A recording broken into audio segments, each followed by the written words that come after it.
সেখানে ভবিষ্যতের কথা কি ভাববো পাপিয়া? চারিদিকে কি যে সব হচ্ছে, আমার না কিছুই ভালো লাগছে না।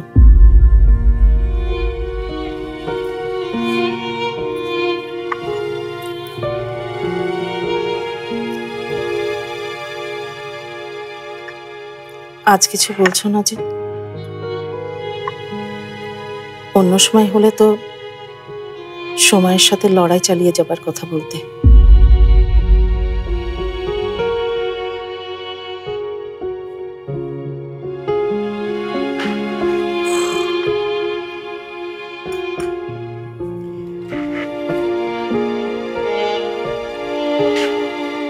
হ্যাঁ, আমার বোধহয় বয়স হয়ে গেছে পাপিয়া। সবকিছুতেই কেমন যেন ক্লান্তি, মনে হয় সব কিছু যেন কেন। কাল রাতে আমি আমাদের সেই বাড়িটা স্বপ্ন দেখেছি। আহারে বাড়ি, নিজের হাতে গড়া বাড়ি, কেমন এক লহমায় জীবন থেকে মুছে গেল। একটা ভুল সিদ্ধান্ত সবকিছু কেমন তছনছ করে দিল। তখন যদি তাড়াতাড়ি বিয়েটা ঠিক জায়গায় ঠিক মতো হয়ে যেত, এসব অনেক কিছুই হতো না। বুকের উপর থেকে অনেক বড় একটা বোঝা নেমে যেত।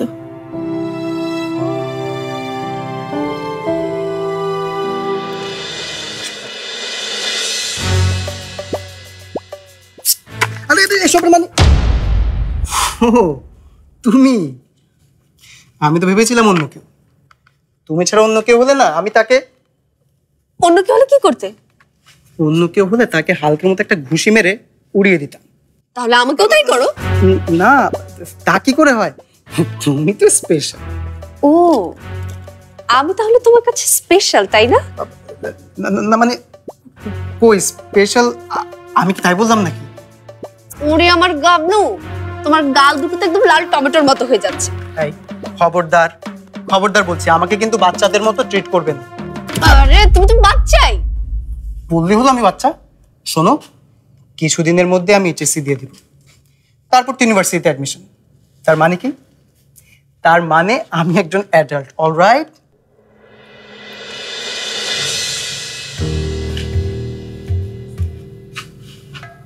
এই কি হলো? আমার কথায় কি মন খারাপ করলে নাকি? না না, মন খারাপ হতে যাবে কেন? কি হয়েছে বলো তো, প্লিজ বলো তো আমাকে।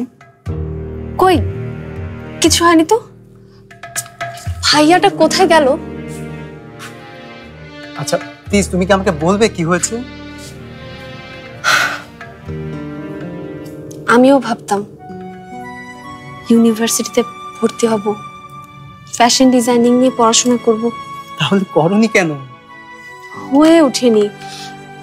একটা ঘটনা এমন ভাবে আমাদের জীবনটাকে পাল্টে দিল। একটা ঘটনা? কি ঘটনা? ছোট্ট একটা ঘটনা, অথচ আমাদের জীবনটাকে একদম পাল্টে দিল। সব সব ওলট পালট করে দিল। ছোট্ট একটা ভুল আমাদের জীবনটাকে শেষ করে দিয়েছে মিশাল।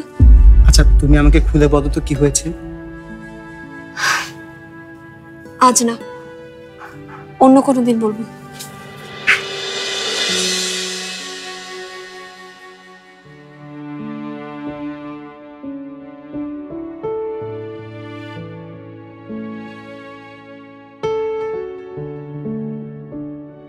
আর আমার গলার আওয়াজের কি হবে? যা যা, ওটাও ঠিক করে দেব। আজকের পর থেকে তুই আমার কাছে যা চাইবি সব পাবি।